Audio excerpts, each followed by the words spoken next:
ओम नारायण हरि। बड़ा ही सौभाग्य का अवसर है कार्तिक मास के इस पावन दिवस में श्री जी वल्लभ भगवान श्री कृष्ण जी की असीम कृपा से हम सबको कथा श्रवण का सौभाग्य प्राप्त हो रहा है। आज 18वें अध्याय की कथा में 14वें दिन में हम प्रवेश कर रहे हैं, जिसमें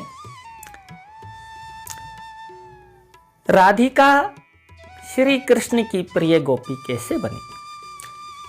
राधिका जी पूर्व जन्म में जो कि चंद्र कीर्ति थी, उनकी कथा का कितना सुंदर वर्णन आज रहेगा। श्री कृष्ण की जो प्रिय है, उनकी आह्लादनी जो शक्ति है, उस शक्ति के विषय में आज की कथा रहेगी। बहुत ही भाव प्रधान होकर के आप कथा श्रवण करें, अतः आप सावधान होकर के सुने, ऐसा मेरा आप सभी से कहना है। अथ 18 अध्यायः। पृथुरुवाच। पृथु ने कहा, हे ब्राह्मण, वृषभानु की पुत्री राधिका ही सब गोपियों से अधिक प्रिय क्यों बनी, तथा कार्तिक मास में विष्णु के साथ उनकी पूजा क्यों होती है। इस आश्चर्यजनक गोपाल चरित्र को सुनने के लिए हम उत्सुक हैं, अतः कृपया विस्तार से कहिए। पृथु के प्रश्न को सुनकर के नारद जी आनंदमय हो गए। नारद जी बोले, हे राजन, पूर्व मनवंतर से पांचाल देश में वहाँ के राजा प्राचीन बरहीस ने एक हरि मंदिर बनवाया था। उसमें राजा ने भगवान विष्णु की एक ऐसी मूर्ति स्थापित की थी जो करोड़ों कामदेवों के समान सुंदर थी। उस मंदिर में प्रतिदिन श्री विष्णु की पूजा बहुमूल्य वस्तुओं के द्वारा की जाती थी, तथा दान, नृत्य, गीत आदि मांगलिक कार्य होते रहते थे। देखिए, यहाँ पे मंदिर में देवता के सम्मुख क्या कार्य होने चाहिए वो भी बताया गया कि भाई देवता की पूजन तो हो, पूजन के साथ साथ मंदिर में दान का भी कार्य हो, यानी कि हम भी दान करें, लेकिन मंदिर भी जो है, जो अभावग्रस्त लोग हैं, उनको दान करें। नृत्य का अपने ईश्वर के सम्मुख नृत्य उत्सव भी होना चाहिए। नृत्य उत्सव का हो हल्ला नहीं, नृत्य उत्सव का मतलब है दोनों हाथ ऊपर उठा करके अपने ही स्थान पर खड़े होकर के झूमना या बैठे बैठे झूमना, ऐसा आनंदमय नृत्य जो है होना चाहिए। गीत यानी कि भजन, उनके नामों का स्मरण, ये भी जो है, ये सब मांगलिक कार्य होते हैं। वो भगवान के मंदिर में, भगवान के सम्मुख ये सब होने चाहिए। मंदिरों को भी यहाँ पे निर्देश दिया गया है। वहाँ देवियों जैसी सुंदर एक नृत्य निपुणा स्त्री भी थी, जिसके गीतों को सुनकर लोग मोहित हो निश्चल से खड़े हो जाते थे। जब उसे हरि के सानिध्य में नृत्य करने का समय मिलता, तब सब लोग उसे देखने के लिए जा पहुँचते थे। यानी कि हम नृत्य करें संसार के लिए नहीं, हम गाएं संसार के लिए नहीं, उस परमात्मा के लिए गाएं, परमात्मा के लिए नृत्य करें, परमात्मा के लिए गाएं, परमात्मा के लिए भोजन बनाएं, परमात्मा के लिए अपने सब जीवन के कार्य करें। फिर संसार के जिन लोगों को उससे लाभ लेना है, वो तो संसार के सब लोग वैसा लाभ स्वयं में ले लेंगे, लेकिन हमारी हर क्रिया जो है परमात्मा के लिए ही होनी चाहिए। सारा नगर उस समय सुना हो जाता था। वे लोगों को मोहित करके धन भी कमाती थी। कुछ ना कुछ लोग जो उसके नृत्य पे प्रसन्न होकर के उसको दान के रूप में दे देते थे। एक दिन कार्तिक मास की प्रबोधिनी एकादशी को उसने भगवान विष्णु की मूर्ति की ओर देखा। ऊपर बताया गया है कि भगवान की करोड़ों कामदेवों से भी सुंदर मूर्ति जो है राजा ने स्थापित की थी। कितनी सुंदर और भव्य मूर्ति रही होगी उस जगत ईश्वर की जिसने संपूर्ण जगत को बनाया है। हम जरा कल्पना करें अपने हृदय में। तो प्रबोधिनी एकादशी को उसने भगवान विष्णु की मूर्ति की ओर देखा। जब उसने नाचते समय श्री विष्णु की प्रतिमा की ओर विशेष रूप से देखा तो उसके रूप श्रृंगार पर मोहित होकर इस प्रकार सोचने लगी, ये श्री नारायण अत्यंत अद्भुत रूप वाले हैं। यदि ये मेरे कंठ में अपनी बाहें डालकर मेरे साथ साथ नृत्य करें तो कितना अच्छा हो। देखिए कितनी सुंदर भावना जो है भगवान के साथ अपनत्व स्थापित करने के लिए उसके मन में जगी है। इस प्रकार सोचते हुए उसने हाव भाव सहित नृत्य करते हुए सारी रात बिता दी। प्रातःकाल उसे जागरण का फल प्राप्त हुआ तथा जो कामना की थी वह इस प्रकार पूर्ण हुई। अब कैसे पूर्ण हुई, अब आगे बता रहे हैं।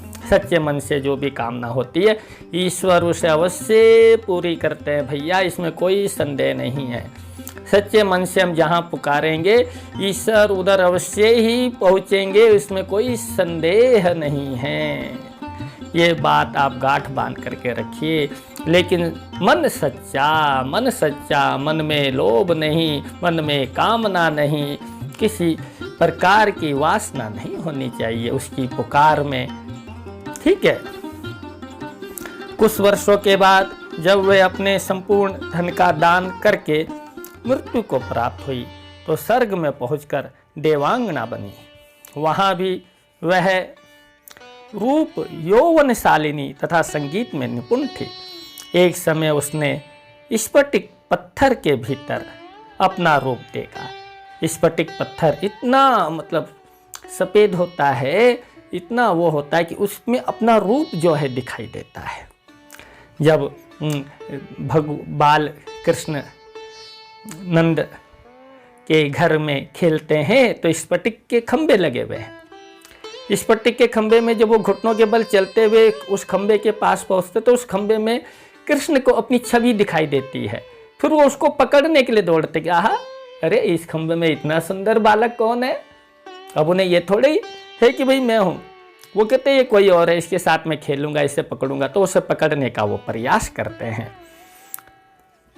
तब वह सोचने लगी कि मेरा रूप संभवतः किसी पुरुष के योग्य नहीं है। तभी उसे अपने पूर्व जन्म की आकांक्षा भी याद आ गई। तब उसने निश्चय किया कि मैं श्री कृष्ण के साथ ही नृत्य करूंगी और किसी अन्य पुरुष का वर्ण नहीं करूंगी तथा ब्रह्मचारिणी रहकर किसी को अपना पति नहीं बनाऊंगी। उस चंद्रकीर्ति नामक सुंदरी का मन श्री कृष्ण की मूर्ति में लग गया तथा वह प्रेम मग्न होकर श्री कृष्ण के चरित्रों का गायन करने लगी। इसके पश्चात जब पृथ्वी अपने बोझ से पीड़ित होकर ब्रह्मा के पास गई तब ब्रह्मा ने श्री हरि से यह कहा, हे प्रभु, रामा अवतार में जब आप राम बने थे आपने एक पत्नी व्रत का पालन किया था। अब अगले जन्म में आप देवताओं की स्त्रियों की प्रसन्नता के लिए उनके साथ क्रीड़ा करें। यह कहकर ब्रह्मा ने देवताओं की स्त्रियों को श्री कृष्ण के साथ क्रीड़ा करने का आदेश दिया। ब्रह्मा जी बोले, किशोरावस्था में गोप कन्या तथा युवा अवस्था में राजकन्या बनकर सभी देव स्त्रियां श्री हरि को प्रसन्न करें। यह सुनकर चंद्रकीर्ति ने ब्रह्मा से कहा, है विधाता, मैं अपने पूर्व जन्म के मनोरथ को बताती हूँ। हे पितामहा, पृथ्वी पर पहुंचकर हम सब सती स्त्रियां श्री कृष्ण से प्रेम करें। मैं भी प्रेम पूर्वक भगवान के साथ नाचूं और वे मुझे सर्वाधिक प्रेम करें। आप मेरी इस इच्छा को पूरा कीजिए। तब ब्रह्मा ने कृष्ण अवतार के समय देवताओं को भी पृथ्वी पर अवतरित होने की आज्ञा दी। नंद राय के ब्रज क्षेत्र में वृषभानु नामक एक गोप रहते थे। उनके घर में राधा नामक एक अत्यंत सुंदरी पुत्री ने जन्म लिया। बोलो श्री जी राधा की जय। वह पूर्व जन्म की वही चंद्र कीर्ति नामक देवांगना ही थी। एकादशी तिथि में जागरण के पुण्य प्रभाव से ब्रह्मा ने उसकी कामनाओं को पूर्ण किया। जिस दिन वो मंदिर में नृत्य कर रही थी उस दिन एकादशी तिथि थी। प्रबोधनी एकादशी बताई ना पहले, और उसने भगवान के रूप को देख लिया। जैसे भगवान के रूप से नजरों से नजर मिली, उसके मन में यह संकल्प उठा। और फिर वो पूरी रात रुकी नहीं, पूरी रात उसी आनंद में भगवान के सम्मुख नृत्य करती रही, गायन करती रही। और उसका फल देखिए, उसका फल उसको जब अगला जन्म मिला तो चंद्र कीर्ति से वो आहा नटवर की प्राण वल्लभा राधिका बन करके अवतरित हुई। उसने ही राधा नाम से वृंदावन के रासोत्सव में अन्य गोपियों के साथ अद्भुत नृत्य किया। अनेक जन्मों से आकांक्षा रखने वाली उस राधा नामक अद्भुत गोपी ने श्री कृष्ण के साथ नृत्य करते हुए अपने जन्म को कृतार्थ किया। अतः राधा नामक वह गोपी अन्य गोपियों की तुलना में श्री हरि को अधिक प्रिय थी। वैसे तो भगवान को सब प्रिय हैं, लेकिन लीला यानी घटना, यानी कि एक लीला दिखाने के लिए जो है ये बात कही गई है। अन्यथा भगवान को तो सब प्रिय हैं, लेकिन जो भगवान के लिए जितना अधिक त्याग करेगा, जितना अधिक त्याग का मतलब जितनी अधिक उसके अंदर भक्ति की भावना होगी, वो अपने आप को उतना अधिक निकट भगवान के निकट समझेगा, और वो यही समझेगा कि भगवान मुझसे ज़्यादा प्रेम करते हैं। इसी कारण वह कार्तिक मास में श्री दामोदर के साथ विशेष पूजनीय हैं। तो कार्तिक मास में ही दामोदर की लीला हुई थी, तो इनके साथ राधिका जी अत्यंत प्रिय है। इनकी कथा का श्रवण किया जाता है। इति श्री पद्म पुराणे कार्तिक महात्म्ये हरिपूजन महात्म्यम राधिकोपाख्यानम नामाष्टादशोऽध्यायः। इति श्री पद्म पुराणे कार्तिक मास महात्म्य के अंतर्गत हरिपूजन महात्म्य तथा राधिका उपाख्यान नामक 18वां अध्याय समाप्त हुआ। देखिए कितनी सुंदर राधा जी का पूर्व जन्म, उनकी कामना हम सब ने श्रवण की। आज इतना आनंद आया है। ये सब वही गोपिका वल्लभ जी की आज्ञा से ही हम इस अनुष्ठान में आगे बढ़ते हुए उस गोपिका वल्लभ के आनंद का रसास्वाद कर रहे हैं। उनकी आज्ञा इस लीला के आनंद में खो जाने के बाद हो चुकी है। हम इस लीला में रहें और आज की कथा को हम जो है यहीं पर विश्राम देंगे। कल जो है 15वें दिन की कथा में हम प्रवेश करेंगे, जिसमें 19वें अध्याय की कथा रहेगी, जिसमें यम पंचक का वर्णन रहेगा, यमदीप का, जिसमें दीपावली से संबंधित जो उत्सव है 5 दिन के, बहुत ही सुंदर इसकी पद्धति, इसका महत्व के ऊपर कल की कथा रहेगी।